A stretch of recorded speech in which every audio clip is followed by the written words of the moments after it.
Bom dia, então, queridos. Muito bom estar de volta para louvarmos o Senhor juntos. Depois de um período, de descanso, de férias. Alguns já tiraram, outros ainda vão tirar, férias. Mas vão ter essa oportunidade também.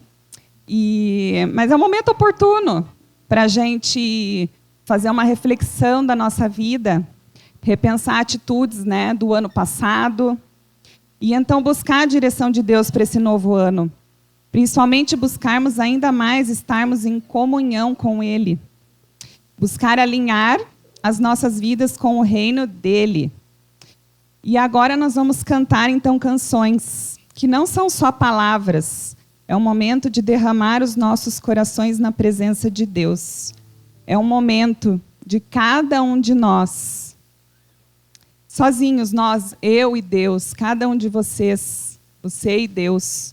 Mas, ao mesmo tempo, todos isso a gente fazendo todos juntos, como um só corpo. E nesse sentimento de adorá-lo, vamos juntos todos consagrar as nossas vidas a Ele neste novo ano novamente. Eu escrevi isso aqui e o Cris falou, nessa manhã também, da gente consagrar as nossas vidas nesse novo ano. E buscar colocar o reino dele em primeiro lugar. Então, essa canção que nós vamos começar é um convite para pedir que Deus reine nos nossos lares, nos nossos corações.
Cordeiro de Deus.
Criançada, vamos lá?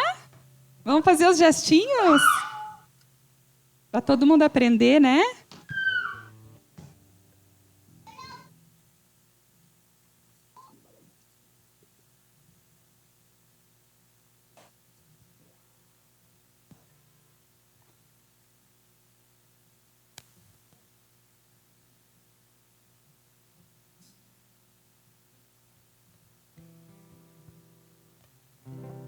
Sim.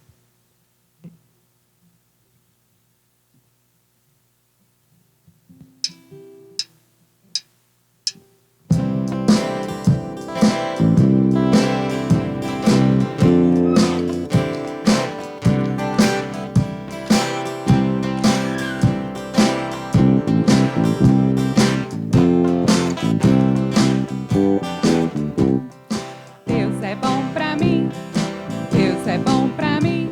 Feliz estou cantando, eu vou. Deus é bom pra mim, Deus é bom pra mim, Deus é bom pra mim.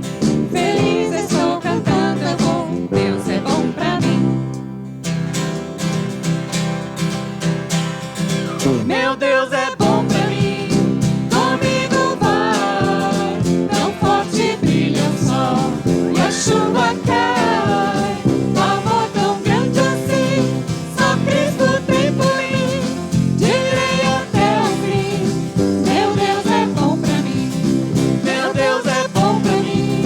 Comigo vai, tão forte brilha o sol e a chuva cai.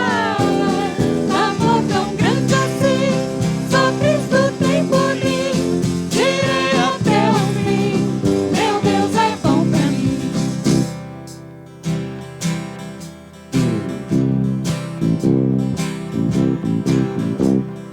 Deus é bom pra mim, Deus é bom pra mim. Feliz estou cantando, eu vou. Deus é bom pra mim, Deus é bom pra mim, Deus é bom pra mim. Feliz estou cantando, eu vou. Deus é bom pra mim. Meu Deus é bom pra mim, comigo vai. Tão forte brilha o sol e a chuva cai. Amor tão grande assim, só Cristo tem por mim. Direi até o fim, meu Deus é bom pra mim, meu Deus é bom pra mim. Comigo vai, tão forte brilha o sol e a chuva cai. Amor tão grande assim, só Cristo tem por mim. Direi até o fim, meu Deus é bom pra mim, meu Deus é bom pra mim, meu Deus é bom pra mim.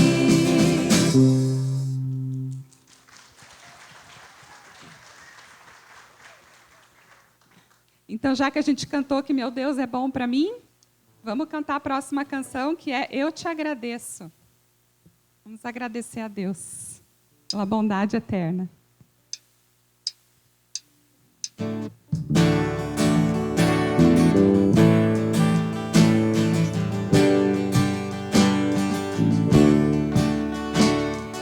Tudo que tens feito, por tudo que vais fazer, por tuas promessas e tudo que és, eu quero te agradecer com todo o meu ser.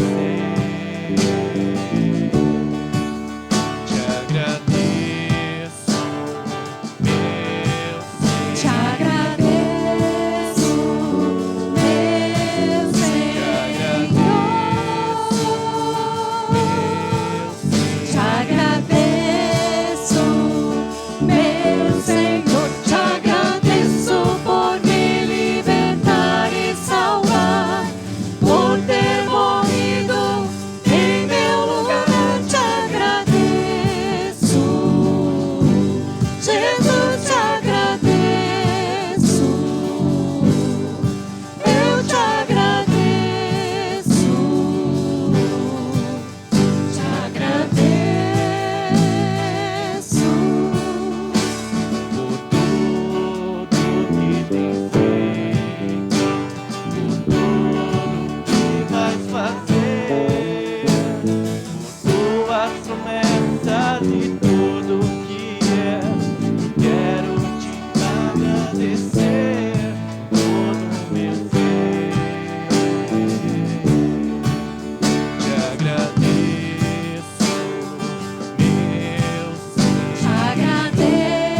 princípio é aquele que é a palavra. Estava com Deus e era Deus. Por meio dele, Deus fez todas as coisas.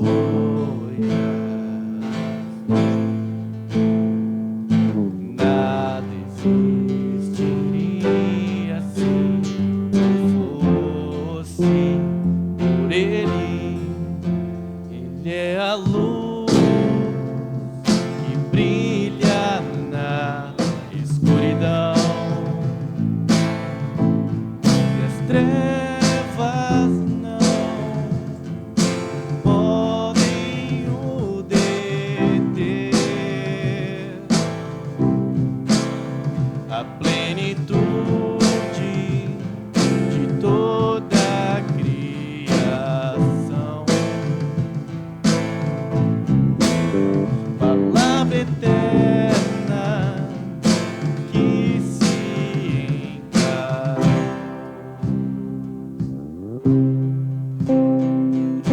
Vejam, é o Filho do Homem, Cordeiro de Deus, e tira o pecado do mundo. É o Filho de Deus, vestido de glória, graça e verdade.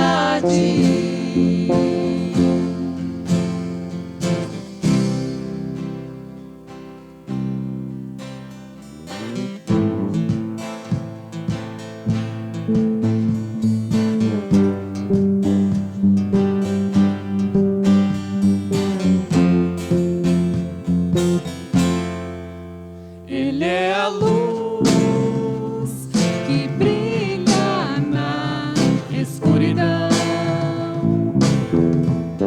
e as trevas não podem o deter.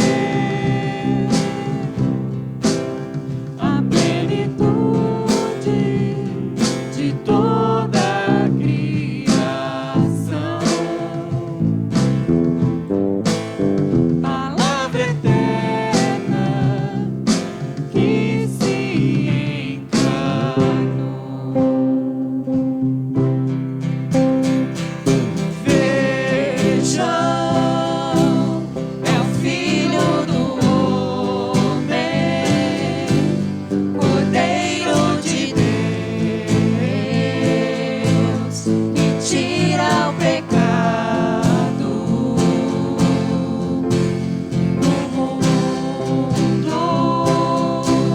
É o Filho de Deus, vestido de glória, graça e verdade. Vejam, é o Filho do Homem, Cordeiro de Deus, tira o pecado do mundo. É o Filho de Deus, vestido de glória, graça e verdade.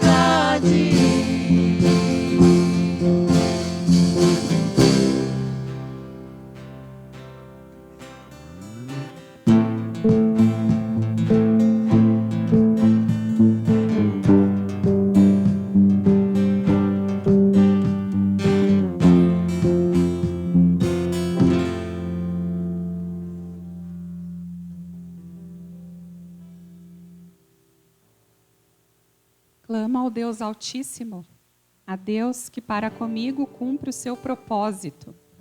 Dos céus, ele me envia a salvação. Deus envia o seu amor e a sua fidelidade. Sê exaltado, ó Deus, acima dos céus. Sobre toda a terra esteja a tua glória. Meu coração está firme, ó Deus. Meu coração está firme. Eu te louvarei, ó Senhor, entre as nações. Cantarei teus louvores entre os povos. Pois o teu amor é tão grande que alcança os céus. A tua fidelidade vai até as nuvens. Sê exaltado, ó Deus, acima dos céus. Sobre toda a terra esteja a tua glória. Salmo 57.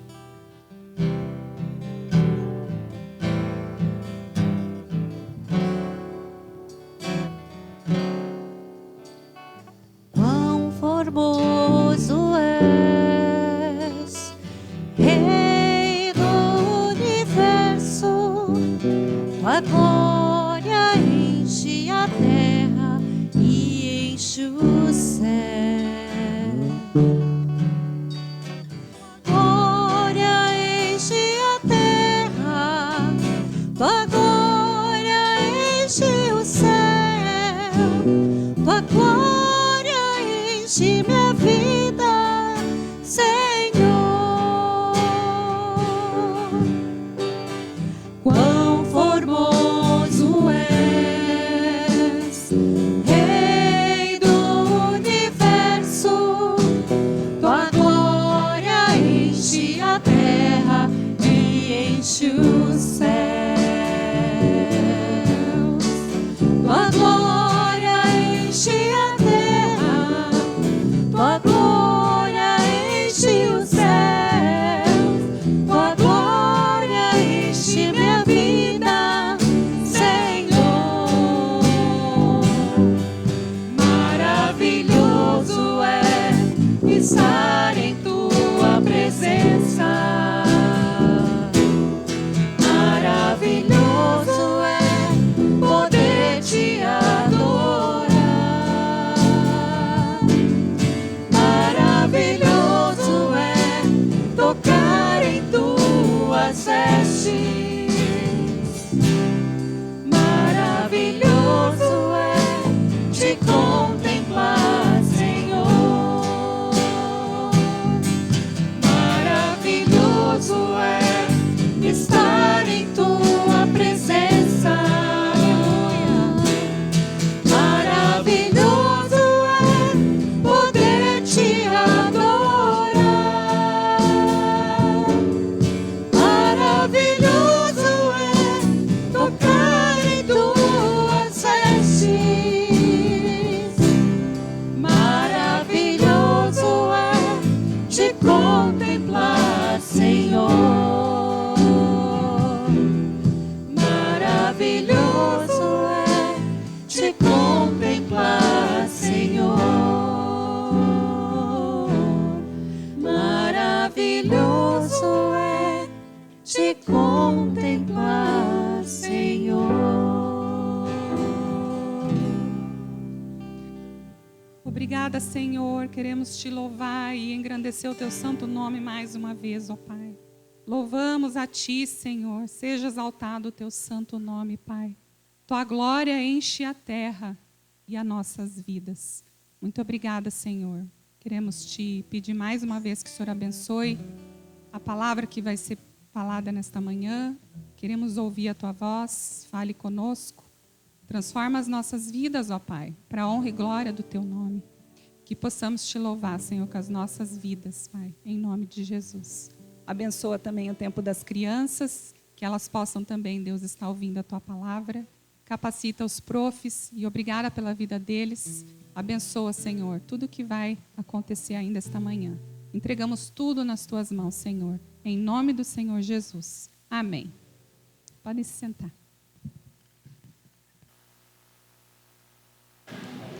Bom dia. Bom dia. Muito bom estar de volta. Eu estava de férias, embora nos domingos você estava aqui, né? Mas estava de férias. Muito bom estar de volta.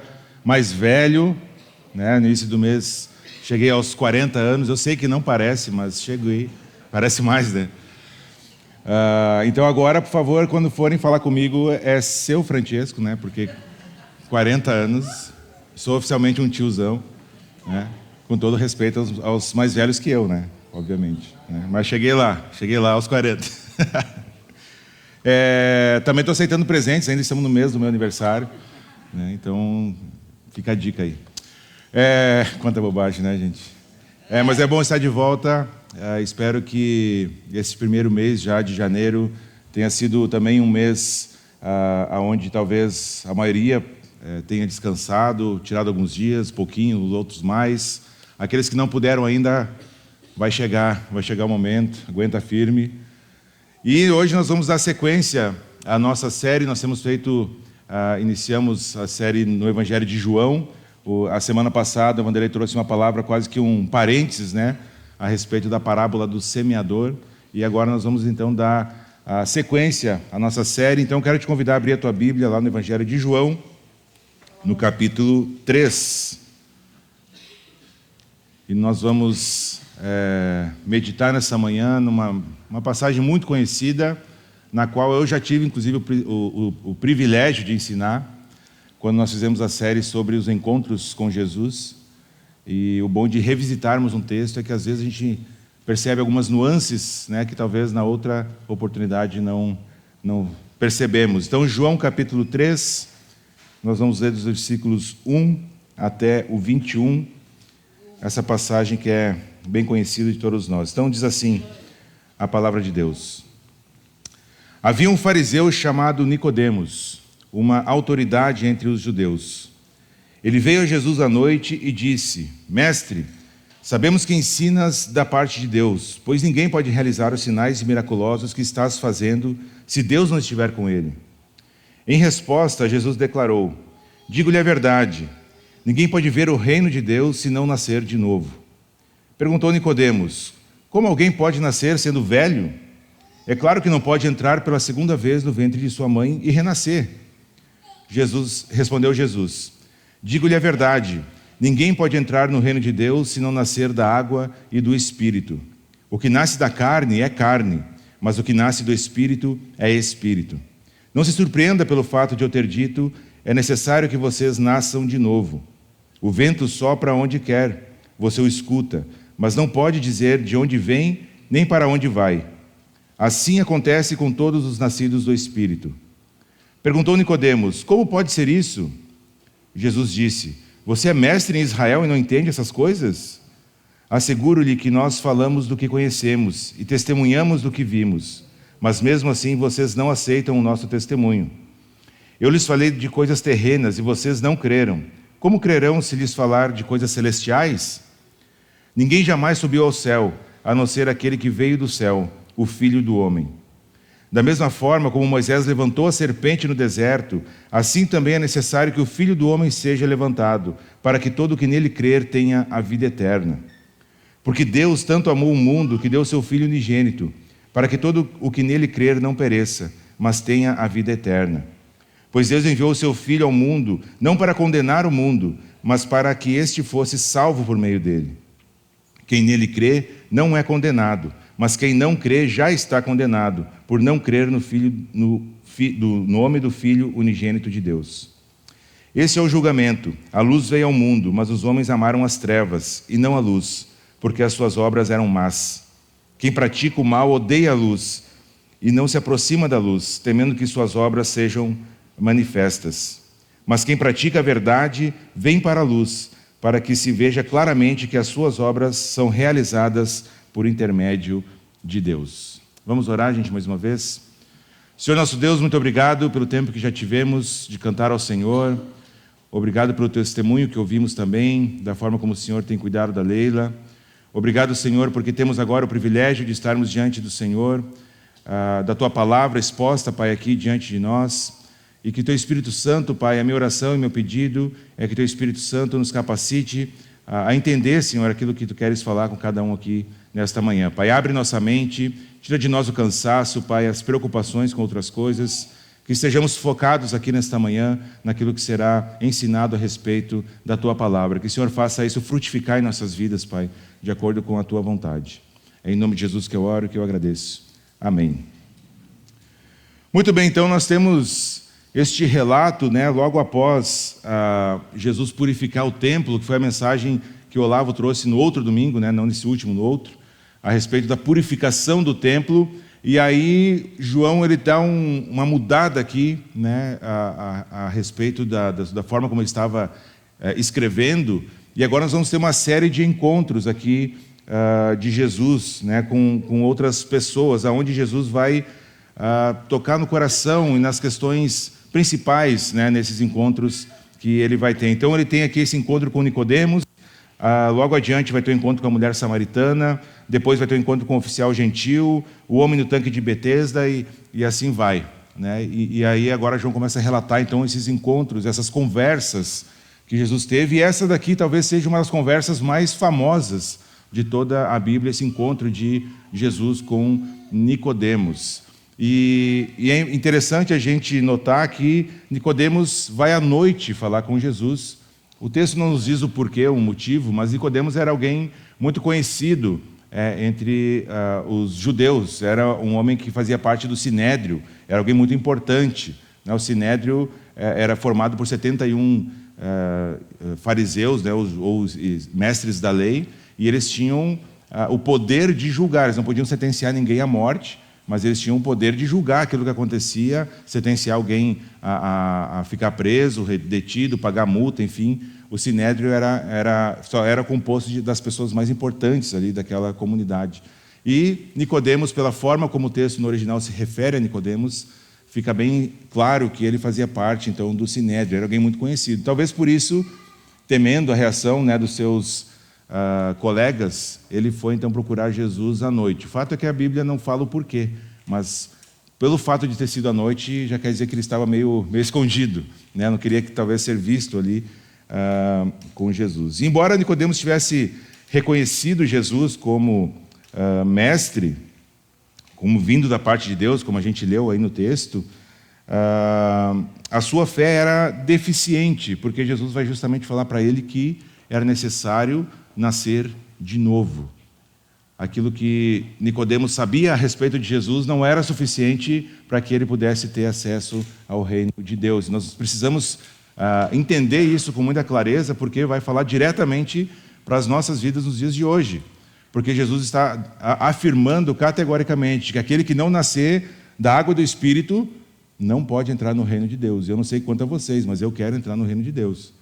E eu preciso, então, entender o que exatamente Jesus está dizendo aqui, para que eu possa avaliar minha própria vida e chegar à conclusão se eu preciso ou não fazer alguma coisa a respeito disso. Então, o teor dessa conversa é este novo nascimento. E chama atenção já de cara que Jesus não fala a respeito deste novo nascimento para Zaqueu, por exemplo, que era um publicano. Depois, lá para frente, a gente vai ver essa passagem, né, de Zaqueu, que cobrava impostos, que aí toma uma decisão de se tornar um discípulo de Jesus. Mas Jesus não fala sobre esse novo nascimento com Zaqueu. Jesus não fala sobre esse novo nascimento com aquela mulher que ele encontra no poço, né, a samaritana que ele encontra no poço, que já estava casada pela 5ª vez ali. E Jesus não fala a respeito de nada sobre novo nascimento para ela também. Para quem Jesus fala sobre novo nascimento, é para aquele que deveria saber a respeito do novo nascimento, que era um fariseu, um estudioso, um conhecedor da lei de Deus. E é justamente para esse homem, que era um profundo conhecedor da Torá, da lei, que Jesus precisa falar do novo nascimento. Para esse mestre, esse líder, né, um dos principais aí dos judeus. E existem, então, pelo menos 4 aspectos desse novo nascimento que eu gostaria que nós olhássemos com mais atenção nessa manhã, para que a gente entenda o que Jesus está falando aqui, porque o que Jesus está dizendo novamente aqui é decisivo a respeito do nosso destino eterno, porque se nós não estivermos no reino de Deus, nós estaremos em outro lugar, e que não é na presença de Deus. E aqui depende, então, aquilo que Jesus está ensinando aqui é aquilo que depende do nosso destino eterno. O versículo talvez mais decorado de toda a Bíblia, João 3,16, está inserido dentro deste contexto, né, onde Jesus está falando sobre o novo nascimento. Nós precisamos entender claramente aquilo que Jesus está dizendo aqui. E o primeiro aspecto, então, é, obviamente, que é necessário nascer de novo. Por que Jesus está dizendo para Nicodemos que é necessário nascer de novo. Por que nós precisamos nascer de novo? E nós temos algumas coisas bem importantes aqui para vermos neste texto. Em primeiro lugar, porque a inclinação do meu e do seu coração é contra Deus. Nós nascemos com uma disposição em nossos corações de sermos contrário àquilo que Deus é, e aquilo que Deus quer, e aquilo que Deus exige. O salmista vai dizer que em pecado me concebeu minha mãe. Não quer dizer que o concebimento de uma criança é pecado. Quer dizer que já está nesse meio de pecado herdado desde Adão, porque nós somos nascidos de Adão. E o pecado também está em cada um de nós. Nós já nascemos fazendo aquilo que é contrário à vontade de Deus. Aqueles que têm bebê por perto, criança pequena por perto, sabem do que eu estou falando. A criança, desde bem pequenininha, já manifesta pecado na sua vida, de várias formas, e é perceptível. Não é aquela ideia de que a criança é um anjinho, que a criança não tem pecado, que ela é totalmente boazinha, e que depois, com o tempo, ela vai... Não, gente, já nasce bem malandro, já nasce bem cheio de pecado, e nós temos que conduzir essas crianças, esses bebês, para o caminho da graça, para o caminho de Cristo, assim como todos nós precisamos. Então, a inclinação do seu coração, ela é naturalmente contrária a Deus. Eu e você jamais teremos sede de Deus, se o próprio Deus não colocar em nós esse desejo. E aqui nós começamos a entrar numa área bem misteriosa, porque é uma ação do Espírito em nós, e a Bíblia não fala como isso acontece, só fala que é assim que acontece. Ela não se preocupa em nos explicar o como, mas o quê. E o fato é de que se o próprio Deus não nos atrair, se o próprio Deus não colocar em nós a sede, a fome da sua palavra, nós por nós mesmos não vamos buscá-lo. Pelo contrário, a gente vai viver uma vida que aos nossos olhos muito boa. Obrigado, deixa que eu vivo como eu quero. Porque mesmo depois de conhecer, ainda assim a gente tende a querer voltar para a velha vida, né? Pelo menos olhando para mim mesmo, eu percebo essa tensão, né? Então a sua natureza, a minha natureza, ela é pecaminosa, totalmente caída.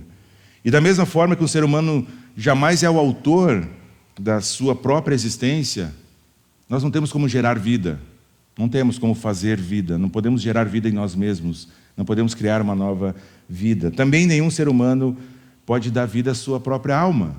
Isso é uma ação de Deus. É Ele quem vai nos buscar no lamaçal do nosso pecado. Deus vai lá e nos tira disso. E talvez a pergunta que você está pensando, se não está, eu vou colocar essa pergunta na sua cabeça, tá, mas por que Deus vai lá? Por que Deus tira outro? Por que Deus faz isso? Não sabemos. A Bíblia não explica. O que ela diz é que Deus faz isso. Agostinho, ele dizia que Deus começa pelos piores pecadores. Então, se você foi alcançado pela graça de Deus, estava nessa fila aí. É ele que falou, não fui eu, tá? Não fiquem chateados comigo. Em segundo lugar, por que nós precisamos de um novo nascimento? Porque sem o novo nascimento, versículo 3, você não pode ver o reino de Deus e não pode entrar nesse reino. Jesus está dizendo no versículo 3, digo-lhe a verdade, ninguém pode ver o reino de Deus se não nascer de novo. Então é necessário, porque sem esse novo nascimento nós não podemos adentrar o reino de Deus. Não é possível, não tem o que a gente possa fazer de outra forma, não existe outro caminho.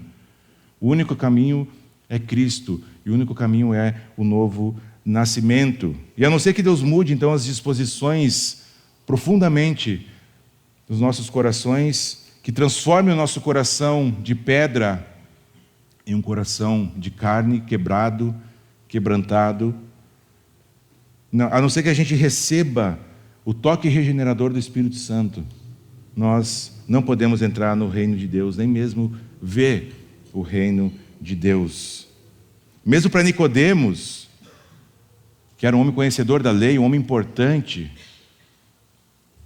um homem que zelava pela palavra de Deus. Os fariseus eram criticados por Jesus porque tinham criado, várias regras que não existiam na palavra, mas alguns deles faziam isso por zelo, por querer cumprir aquilo exatamente que Deus tinha dito na sua lei. Não era porque eles só queriam manipular, obviamente que foi por esse caminho, manipular o povo, mas também porque eles tinham muito zelo.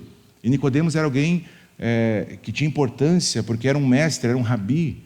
E mesmo para o Nicodemos, deve haver uma transformação radical. Deve ter uma nova vida. Não se trata de consertar uma parte só. Tudo tem que ser feito novo. Terceiro lugar, porque uma fé intelectual ou uma fé emocional é insuficiente para você entrar no reino de Deus. Algumas pessoas, ao ver os milagres de Jesus, creram nele. Nós vemos ali no finalzinho do capítulo 2, versículos 23 a 25. Algumas pessoas começaram a ver o que Jesus fazia, os milagres, e começaram a crer nele. Nicodemos foi falar com Jesus. No versículo 2, nós vemos o motivo que ele foi falar com Jesus. Ele veio a Jesus à noite e disse: Mestre, sabemos que pode ensinar da parte de Deus, pois ninguém pode realizar os sinais miraculosos, os milagres que tu está fazendo, se não vier de Deus. Nicodemos também foi falar com Jesus porque se interessou pelos milagres que Jesus fazia. E ainda hoje, nos nossos dias, muitas pessoas procuram Jesus pelo que ele pode fazer. Porque ele pode dar alguma coisa. Porque ele pode abençoar de alguma forma, mas não por quem ele é. Infelizmente, nós temos cada vez mais um número de igrejas onde você vai lá para ter uma experiência. Já ouviu isso? Venha ter uma experiência. Hoje é um domingo especial e você vai ter uma experiência com Deus, sentimental. Aí Deus não responde, é porque você não tem fé. E aí não acontece nada, porque não é assim que o nosso Deus age, é porque tu está com algum problema, algum pecado escondido. Você precisa ter uma experiência. Você precisa sentir. Se não chorar no louvor é porque alguma coisa está errada. Nós temos, gente, esse ensino abundante. Uma fé emocional. Não estou dizendo que nós devemos desconectar o nosso emocional, não é isso. Nós somos seres integrais. Fomos criados à imagem e semelhança de Deus, inclusive com nossas emoções. Mas a nossa fé é uma fé racional. A nossa fé é uma fé de ordem, de organização. Deus não é Deus de bagunça. E nós precisamos estar atentos a essas coisas, porque daqui a pouco nós estamos indo até Jesus por qualquer outro motivo, que não por quem Ele é. A fé de crer em milagres não é o bastante para ninguém ir para o céu. Quando Nicodemos se aproximou de Jesus, dando os mais altos elogios, né? Não é possível que alguém não venha de Deus e faça o que tu faz. Tu vem da parte de Deus certamente, porque esses sinais miraculosos que tu faz, só alguém vindo de Deus pode fazer. E Jesus não dá nem bola para o que Nicodemos falou.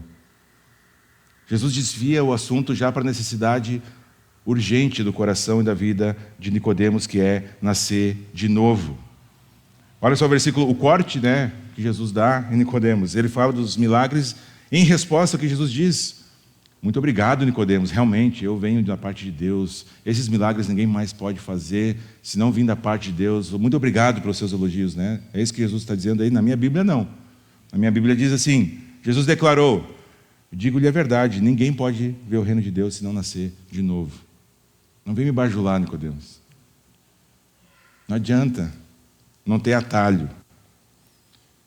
Jesus não estava interessado em discutir sobre os milagres.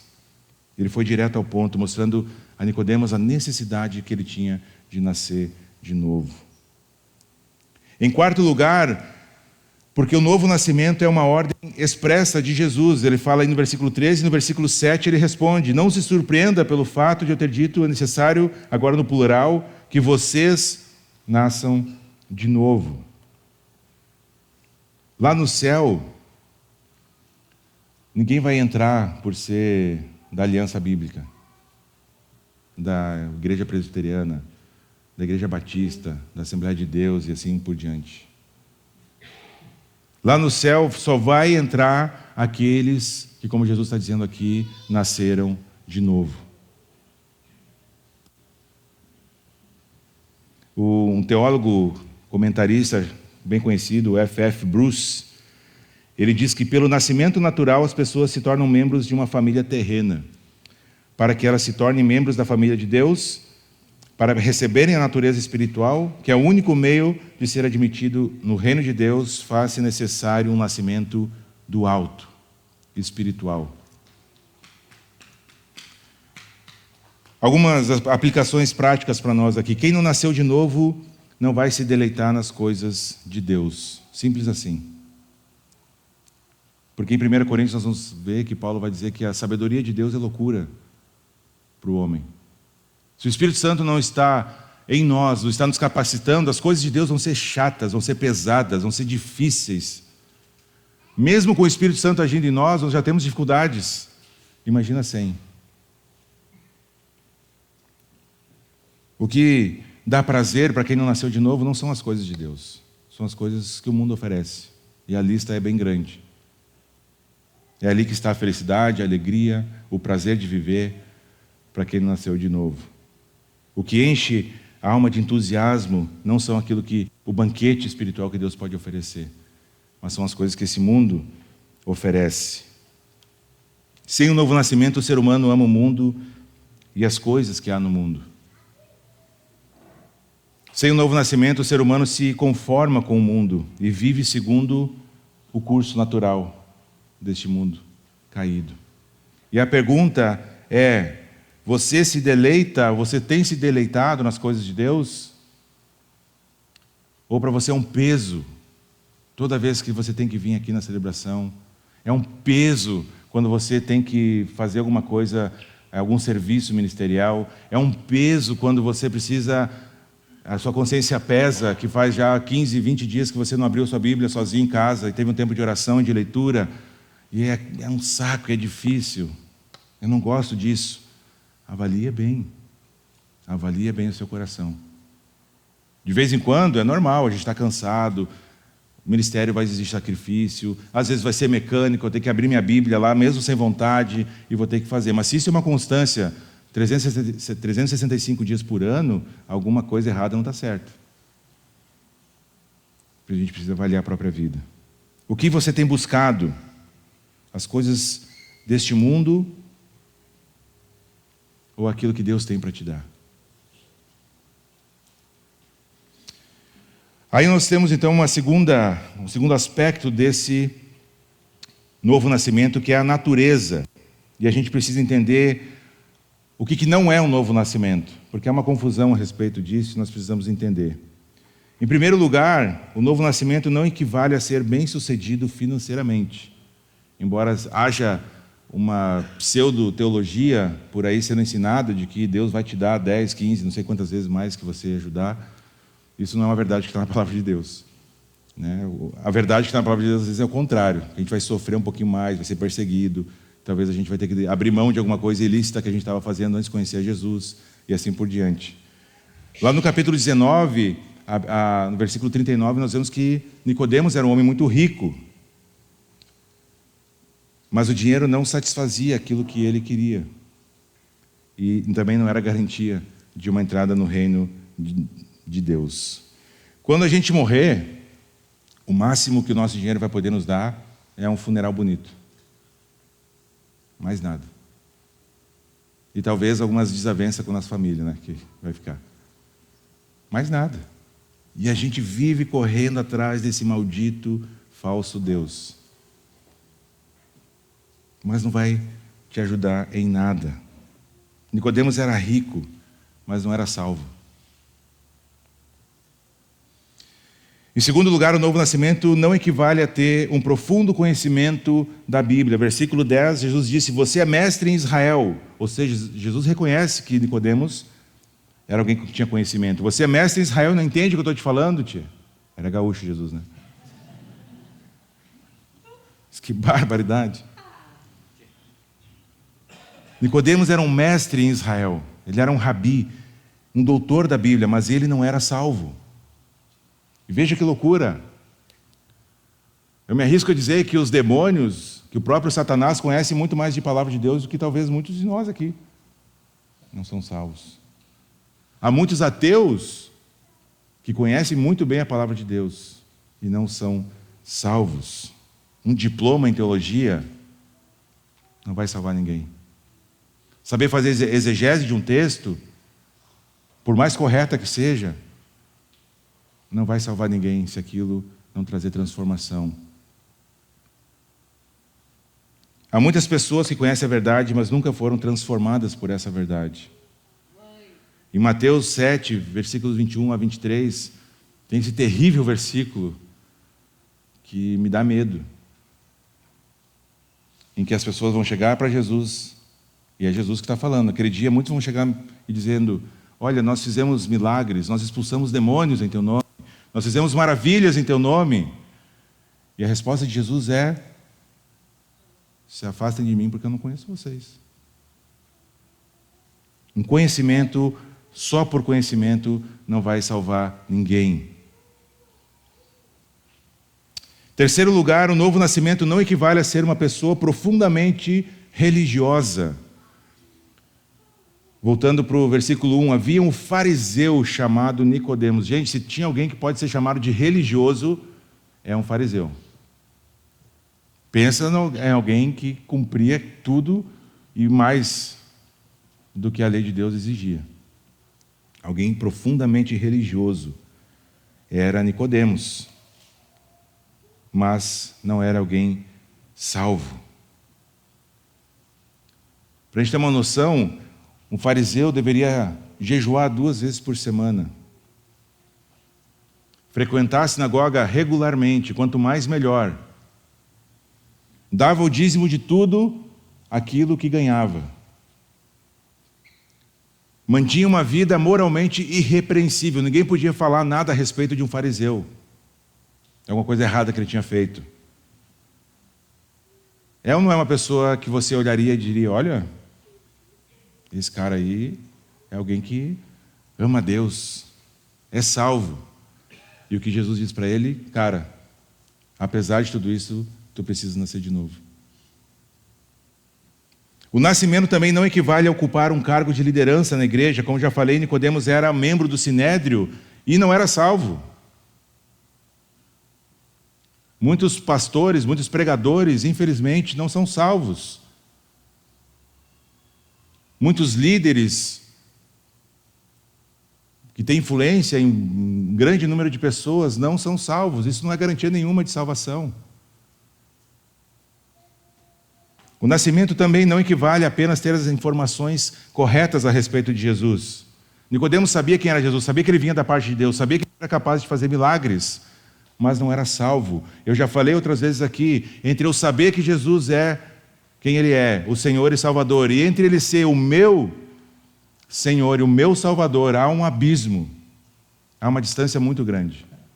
Eu tenho informação sobre quem Jesus é, do que Ele pode fazer, mas se Ele não é o meu Senhor pessoal, o meu Salvador, a quem eu entreguei a minha vida, e quem eu quero dedicar a minha vida, há uma distância muito grande.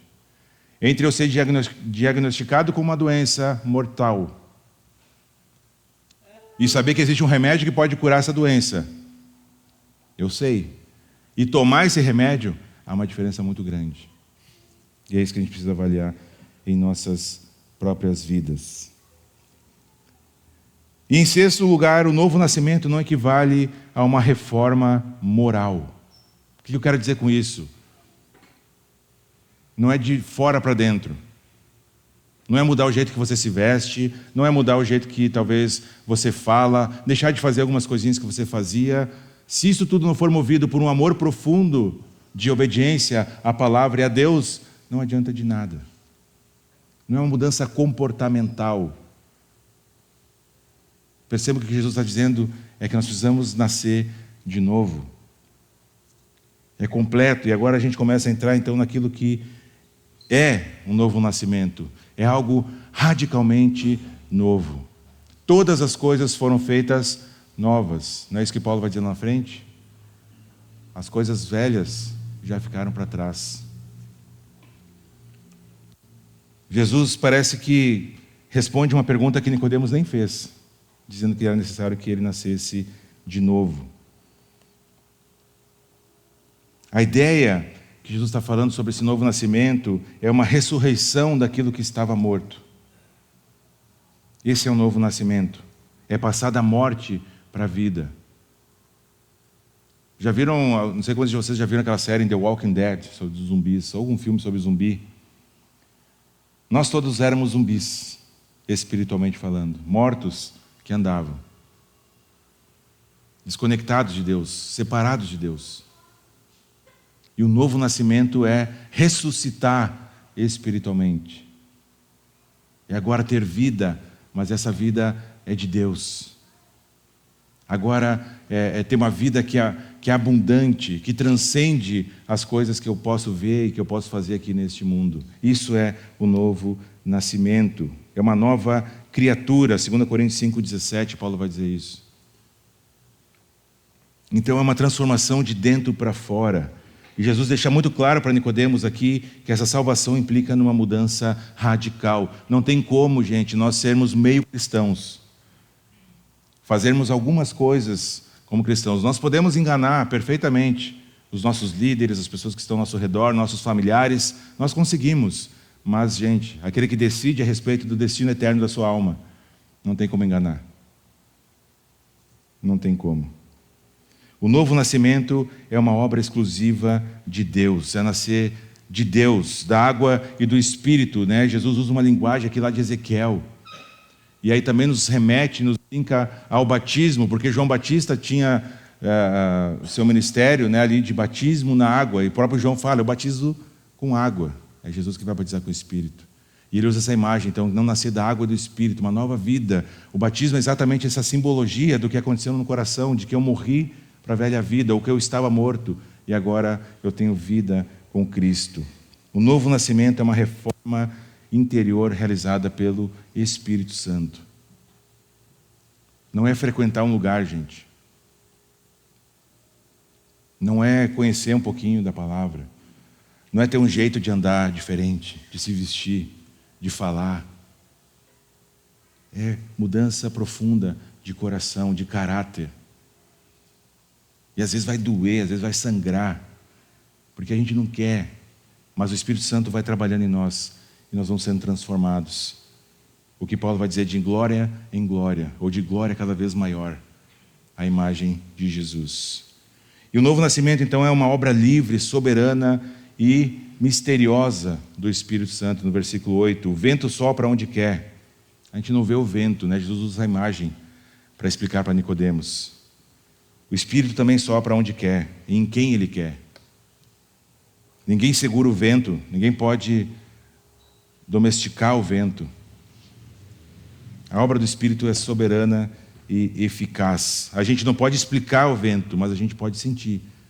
A gente sabe que existe, mas a gente não consegue explicar. E assim é a obra do Espírito Santo também no novo nascimento. E aí então o outro aspecto, o terceiro, a condição para esse novo nascimento. Nicodemos não duvida então da necessidade, ele está convencido, ok, é necessário nascer de novo, mas ele diz, como pode o homem entrar no ventre da sua mãe e voltar a nascer? É possível isso, Jesus? Ele não compreende o que Jesus está dizendo. Como que alguém pode ser totalmente transformado a ponto de ter um novo coração? Ele imaginou que teria que nascer de novo do ventre da sua mãe. E aí que Jesus pergunta, cara, tu é mestre, não está entendendo que eu estou usando uma figura de linguagem aqui? O novo nascimento não é uma obra humana, mas é uma obra divina. E Nicodemos continua não entendendo, então Jesus começa a usar essa expressão da água e do Espírito, né, fazendo uma menção do batismo. E aí então ele recorre a uma terceira imagem a respeito disso, remetendo lá ao Antigo Testamento para nós, falando a respeito de quando Moisés levantou a serpente no deserto. Vocês lembram dessa história? O povo estava reclamando do maná, reclamando de quase tudo, né? E aí Deus então envia serpentes para picar o povo lá. E todo mundo que picava a serpente, o povo começou a morrer, né? A serpente venenosa começou a morrer aquele povo. E aí Moisés clama a Deus, dizendo, Deus, tem misericórdia desse povo, eu sei que eles não merecem, mas tu és um Deus bom, misericordioso, tem misericórdia deles. E Deus diz, então tá, vamos fazer o seguinte, faz uma estátua de bronze, coloca no lugar bem alto, todo mundo que for picado pela serpente, olhar para essa serpente de bronze, não vai morrer. E aí Jesus diz o que aqui? Da mesma forma, versículo 14, como Moisés levantou a serpente no deserto, assim também é necessário que o Filho do Homem seja levantado, para que todo o que nele crer tenha a vida eterna. E aqui então Jesus faz uma conexão que Nicodemos nem fazia ideia do que iria acontecer ali na frente. Da mesma forma como Moisés levantou a serpente, é necessário que o Filho do Homem seja levantado.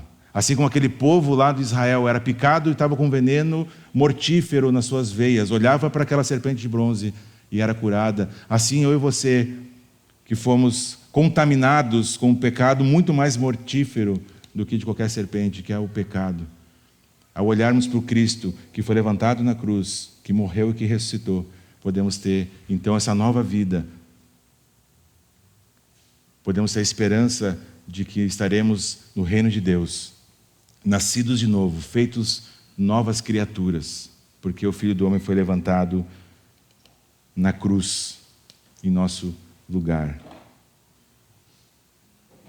O Hernandes Dias Lopes diz que primeiro você reconhece que é pecador, reconhece que tem um veneno, foi picado pela serpente. Depois você olha para Jesus. Antes da fé vem o arrependimento. Antes do arrependimento vem a convicção de pecado. Antes da convicção do pecado vem a consciência de que o pecado é maligníssimo. O pecado é pior que a pobreza, é pior que a doença, é pior do que a morte, pois o pecado nos afasta de Deus agora e eternamente. Somente os que se reconhecem pecadores olharão para Jesus como Salvador. Somente aqueles que reconhecem que têm o pecado nas suas veias, na sua alma, vão olhar para Jesus com a necessidade de um Salvador. Quem não reconhece que é um pecador, gente, não vai querer um Salvador. Quem pensa que não precisa ser salvo, não vai procurar um Salvador. Voltando para Nicodemos, a sua descrença tinha dois lados. Ela era intelectual, porque não conseguia entender como que alguém podia nascer de novo, mas também era espiritual, porque ele relutava em admitir que era um pecador. Como iria ele, um fariseu reconhecido, assumir que precisava de um Salvador, que não podia, seguindo a lei e por si mesmo, se salvar? Isso era um absurdo para um fariseu. E assim ainda muitos, hoje, mesmo impressionados com o que Jesus pode fazer, rejeitam a esse Senhor. Mas Jesus continua dizendo que é preciso crer que Ele levou os pecados sobre si na cruz. O versículo 16, porque Deus tanto amou o mundo, esse é conhecido, né? De tal maneira, né? Que deu seu Filho unigênito para quem? Para todo mundo ser salvo, e no fim todo mundo vai para o céu, porque Deus é bom. Não é isso que está dizendo aí na tua Bíblia? Está dizendo para que todo aquele que nele crer não pereça, mas tenha vida eterna. Todo o que nele crer. E crer, gente, só um parênteses bem rápido. O crer para um judeu, para um israelita, é toda a sua vida, tudo que ele é. Essa palavra crer perdeu um pouquinho do peso para a gente. Toda a vida agora é para isso, para aquele fim. Quando um israelita crê, um judeu crê, toda a sua vida agora é aquilo. E é isso que Jesus está nos dizendo aqui. E aqui está a resposta mais franca à pergunta de Nicodemos. Como pode isso? Como pode alguém nascer de novo? O reino de Deus só pode ser visto ou adentrado por intermédio da obra salvadora de Cristo, que é recebida pela fé. E assim, então, a gente experimenta o novo nascimento. E por fim, então, e cuidado se pensou, finalmente está acabando. Ó, as coisas de Deus. Finalmente, nós temos então aqui os resultados desse novo nascimento. Os resultados, e nós temos 3, pelo menos, resultados aqui. O primeiro dele é o livramento da condenação. Então, todo aquele que nele crê, o que vai acontecer? Não vai perecer, mas vai ter vida eterna. O primeiro grande resultado é que nós estamos livres da condenação. Há uma condenação que já está batido o martelo a respeito da humanidade. Mas se nós nos arrependermos de nossos pecados, reconhecermos que nós somos pecadores e crermos em Cristo, esse julgamento é anulado. Ou melhor, ele é pago por outra pessoa que não eu e você, porque a gente nem teria como pagar, mas é pago pelo Cordeiro de Deus, o Jesus Cristo, Segunda consequência é que nós temos a garantia dessa vida eterna. Dos versículos 16 até o 18, vai dizer o 18 principalmente, que nele crê não é condenado. Ou seja, nós temos esperança, gente, de uma vida eterna e sem pecado, porque cremos em Cristo. E aí tudo aquilo que mais te machuca, mais te dói, hoje, não vai existir neste lugar.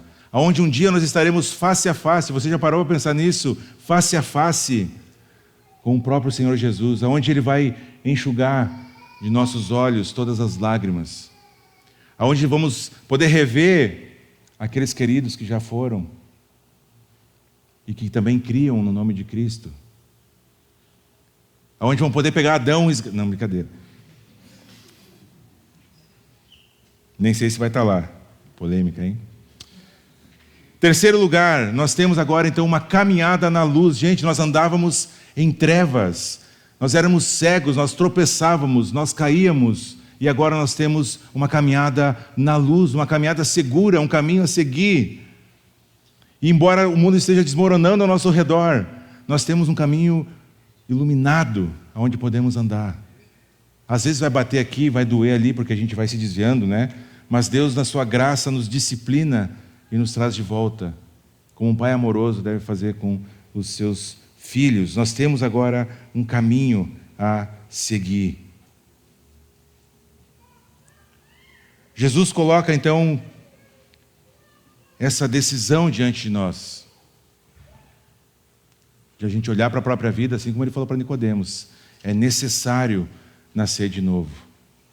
Ninguém vai entrar no reino de Deus se não nascer da água e do Espírito.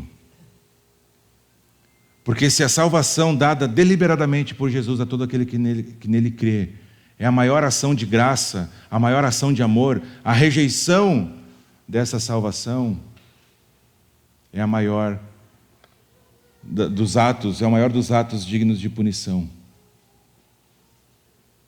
Nada é mais urgente do que a minha e a sua salvação. Cada batida do seu coração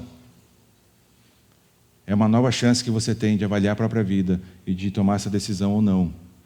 E se você tem a convicção que já tomou essa decisão, cada batida do seu coração é uma nova chance que Jesus está te dando de ser transformado um pouquinho mais à imagem dele, de avaliar sua própria vida, de abandonar os pecados que precisam ser abandonados. E obviamente que cada um de nós, eu posso olhar só para a minha própria vida, eu não posso olhar para vocês. Já brinquei outras vezes, olhando aqui, gente, ó, tirando aqueles que já dormiram, o restante é tudo anjinho. Lindos, maravilhosos, uns mais, outros menos. Eu posso olhar só para o meu próprio coração, avaliar minha própria vida. E o meu convite é que você faça o mesmo. Coloca esse relato de Nicodemos aí diante de você como um espelho. Faz de conta que você é que está conversando ali no lugar de Nicodemos com Jesus. E responda sinceramente a essa resposta. Você já nasceu de novo? Você é nascido? Você é uma nova criatura? Quais indícios há na sua vida disso? Porque se não nascermos da água do Espírito, não entraremos no reino de Deus. Vamos orar? Senhor nosso Deus, muito obrigado. Obrigado porque esse texto, Senhor, mexe profundamente com as bases de nossa existência. Obrigado por este relato que podemos ter essa conversa do Senhor com Nicodemos, aonde temos tantas coisas, Pai, para avaliar à luz dessa conversa em nossas próprias vidas, Senhor. Nós queremos, Pai, ser pessoas que entrarão no reino de Deus.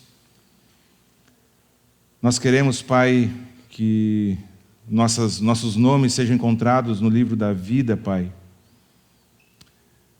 E que cada um de nós possa avaliar sinceramente, honestamente, a sua própria vida diante do Senhor. Não adianta, Pai, sermos conhecedores da Tua palavra, não adianta, Senhor, nós sabermos falar de certa forma, mudarmos nosso comportamento exterior, se o nosso coração está longe de Ti, Senhor. Nós temos exemplos e mais exemplos na Tua palavra de pessoas, Pai, que diziam que Te amavam, que andavam com o Senhor, mas que na verdade o coração estava bem distante de Ti. Senhor, livra-nos de sermos assim.